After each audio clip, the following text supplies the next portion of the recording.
Hello दोस्तों, मैं हूं सोमदेव गंगवार और आज हम बात करेंगे बाल मिल टॉपिक के बारे में। बाल मिल टॉपिक जो हमारा है, ये बी फार्म थर्ड सेमेस्टर के फार्मास्यूटिकल इंजीनियरिंग सब्जेक्ट से है। और चैप्टर की बात करें तो चैप्टर का नाम रहेगा साइज रिडक्शन। साइज रिडक्शन क्या होता है ये भी जान लेते हैं। जब लार्ज मटेरियल को पाउडर फॉर्म में या छोटे छोटे स्मॉल पार्टिकल्स में कन्वर्ट किया जाता है, उसी को कहते हैं साइज रिडक्शन। तो हमारा जो बाल मिल है वह साइज रिडक्शन चैप्टर से है, B pharm third semester pharmaceutical engineering. बहुत ही इंपॉर्टेंट रहने वाला टॉपिक है।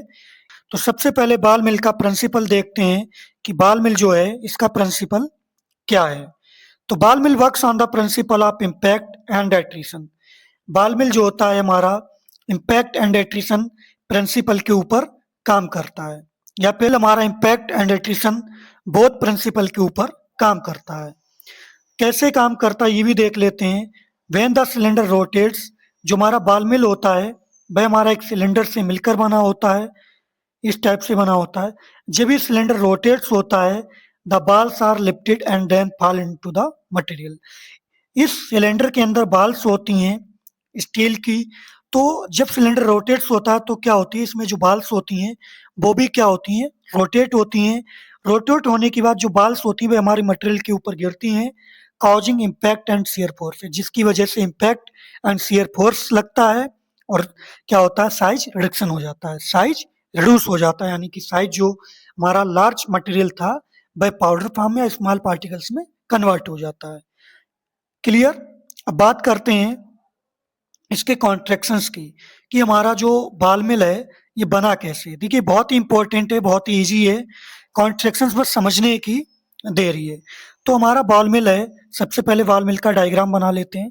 ये हमारा सिलेंडर हो गया, ये हमारी शाफ्ट हो गई, ये हमारा क्या हो गई, रोटेशन स्पीड के लिए हो गया, ये हमारा स्टैंड हो गया। तो ये बाल मिल हो गया, इसमें छोटी छोटी बाल्स हो गई। क्लियर, जो कि हमारी स्टेनलेस स्टील की बनी है। अब देख लेते हैं ये काम कैसे करता है। तो हेलो सिलेंडर से बना होता है। हेलो सिलेंडर क्या होता है, ये जो हमारा ये क्या है, ये होलो सिलेंडर है। Main body where grinding takes place, ये मेन बॉडी है जहाँ पे ग्राइंडिंग होती है। उसके अलावा शाफ्ट क्या होती है, जहाँ से हमारा हैमर मिल ये अटैच है, ये हमारी क्या होगी, सॉफ्ट, जो सपोर्ट करती हैं एंड रोटेट्स करते हैं सिलेंडर को। इन्हीं की वजह से क्या होती है, यही क्या करते हैं, सिलेंडर को क्या करती हैं, सपोर्ट करती हैं और रोटेशन में सहायता करती हैं। उसका बैरिंग, बैरिंग क्या करते हैं, help smooth rotation of the mill, hammer को स्मूथ रोटेशन में सहायता करते हैं। बैरिंग क्या होते हैं, देखिए कोई भी चीज़ है, अभी ये यहाँ पे बैरिंग लगे होंगे, यानी कि इसको चलाने के लिए बैरिंग होंगे, जिसकी वजह से बाल मिल जो है वो आसानी से चल सके। अब ग्राइंडिंग बाल्स अभी मैंने बताया ये छोटी इसके अंदर स्टेनलेस स्टील की बाल होती है। Act as grinding media for size reduction, इन्हीं की वजह से क्या होता है, साइज रिडक्शन होता है। यानी कि जब ये सिलेंडर रोटेट होगा तो बाल्स भी रोटेट होंगे, और बाल्स ये जब रोटेट होंगी ये मटेरियल के ऊपर गिरेंगी, जिसकी वजह से क्या होगा, साइज रिडक्शन होगा। क्लियर। अब देखते हैं फीड हॉपर क्या होता है। फीड हॉपर ही वही जहाँ से हम मटेरियल को इस सिलेंडर में डालेंगे वही होगा फीड हॉपर। उसके अलावा डिस्चार्ज ओपनिंग, यानी कि जहाँ से जो भी हमारा फाइन पाउडर हो गया या स्मॉल पार्टिकल्स कन्वर्ट हो गए, उस पार्टिकल्स उस फाइन पाउडर को कलेक्ट कहाँ से करेंगे, वह होता है हमारा डिस्चार्ज ओपनिंग। अब बात करते हैं मोटर एंड गियर सिस्टम की। मोटर गियर सिस्टम यानी कि इसको चलाने के लिए, मशीन को चलाने के लिए मोटर लगा होगा और गियर सिस्टम भी होंगी, यानी कि जितनी गियर डालेंगे उतनी स्पीड में हमारा जो होगा मोटर चलेगा, और उतनी ही तेज हमारा सिलेंडर जो होगा वो रोटेट करेगा। क्लियर। आगे देखते हैं, इसके लास्ट और बचा है लाइनिंग मटेरियल। ये क्या करता है, प्रोटेक्ट करता है इनर वॉल को फ्रॉम बियर एंड कंटामिनेशन से, अंदर डस्ट पार्टिकल कंटामिनेशन से लाइनिंग मटेरियल रोकता है। क्लियर। क्या किस किस से हमारा बाल मिल वो सॉरी बाल मिल बना है, ये चीज देख ली हमने। अब देखते हैं बाल मिल का डायग्राम। तो ये हमारा बाल मिल का डायग्राम है, बहुत ही ईजी है, जो कि एग्जाम में बनाकर आना है अगर बाल मिल पूछा जाए तब। अब बाल मिल 3 स्पीड पे काम करता है, एक लो स्पीड, एक हाई स्पीड, एक करेक्ट स्पीड। लो स्पीड में क्या होता है, जो बाल्स होती हैं वह हमारे बॉटम पे रहती हैं। हाई स्पीड में क्या होती हैं, ग्राइंडिंग होगी नहीं। क्यों नहीं होगी, क्योंकि जो भी बाल्स हैं वह हमारी जो सिलेंडर है उसकी बाल्स पे चिपक जाएँगी, जिसकी वजह से वो हमारे मटेरियल के ऊपर ना ही गिरेंगी और ना ही जो भी मटेरियल है वो ग्राइंडिंग होगा, ना ही वो उसका साइज़ कम होगा। करेक्ट स्पीड में क्या होती है, जो हमारी करेक्ट स्पीड में जब ये हमारी सिलेंडर घूमेगा, तब क्या होगा, मटेरियल यानी कि जो बाल्स हैं, वे हमारे सिलेंडर पे गिरेंगी, ठीक है? जो मटेरियल हैं, सिलेंडर में फीड, उस मटेरियल पे गिरेंगी, जिसकी वजह से साइज़ कम होगा, साइज़ का रिडक्शन होगा।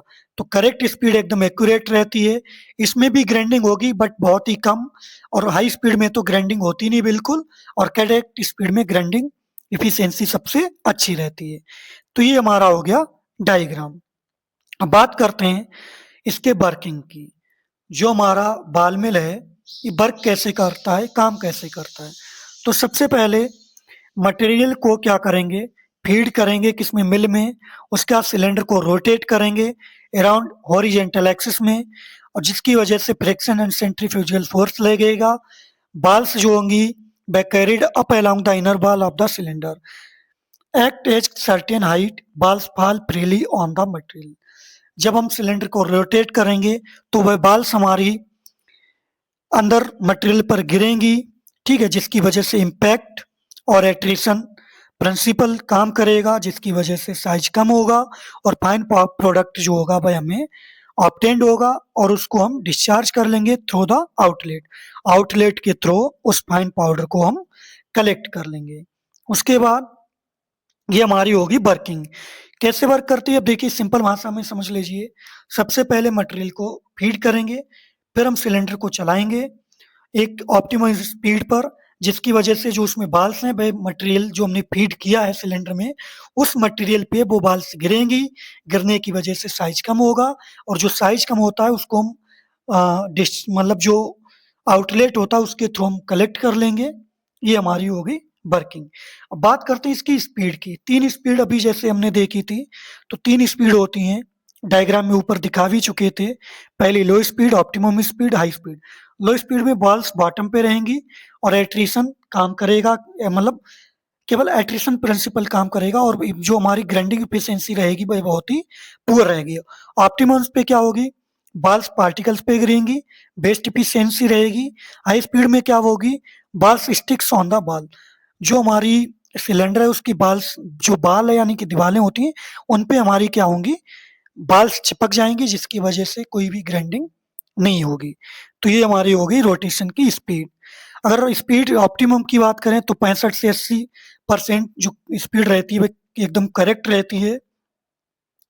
ये हमारी हो गई। क्लियर, अब बात करते हैं इसके यूजेज की, कि बाल मिल का यूजेज उपयोग क्या है। तो used in pharmaceutical industry for size reduction. Pharmaceutical industry में इसको साइज रिडक्शन के लिए यूज करते हैं, किसको, पाउडर्स की। यूज्ड इन ग्राइंडिंग, ग्राइंड यानी कि पीसने के काम में आती है, मिक्स करने के काम में आती है, किसको, ड्राई और वेट मटेरियल्स के लिए। यूज की जाती है paint, ceramics and chemical industries में। In nano particles preparations and dispersion of solids के लिए भी इसको यूज करते हैं।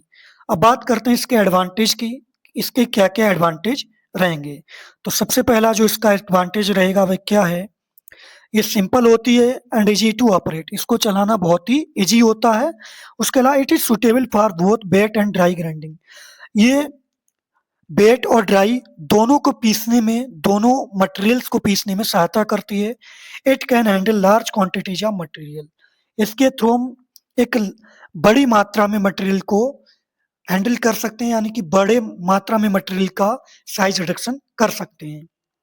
उसके अलावा it can produce uniform fine powders, और जितना फाइन पाउडर्स हमें चाहिए उतना फाइन पाउडर्स हम इससे बना सकते हैं। कॉन्टिन्यूस और बैच ऑपरेशन पॉसिबल। इससे क्या होता है, कॉन्टिन्यूस हम साइड रिडक्शन कर सकते हैं। ऐसा नहीं है कि थोड़ा साइड रिडक्शन हुआ उसके बाद इसको बंद करना पड़ा, ऐसा नहीं, इसको कॉन्टिन्यूस इससे काम कर सकते हैं। क्लियर। अब बात करते हैं इसके डिसएडवांटेज की या डेमेरिट्स की। इसके डिसएडवांटेज क्या रहते हैं, तो पहला डिसएडवांटेज क्या है, हाई एनर्जी कंजप्शंस। इसको चलाने के लिए बहुत ही ज़्यादा एनर्जी, ऊर्जे की ज़रूरत पड़ती है। Noise and vibration during operation. जब ये मशीन चलती है तो बहुत ही आवाज़ करती है और वाइब्रेशन करती है। उसके अलावा wear and tear of balls and inner balls, long grinding time for fine particle. अगर ज़्यादा फाइन पार्टिकल समय चाहिए तो बहुत ही लंबे समय तक मशीन को चलाना पड़ेगा। Not suitable for heat sensitive material.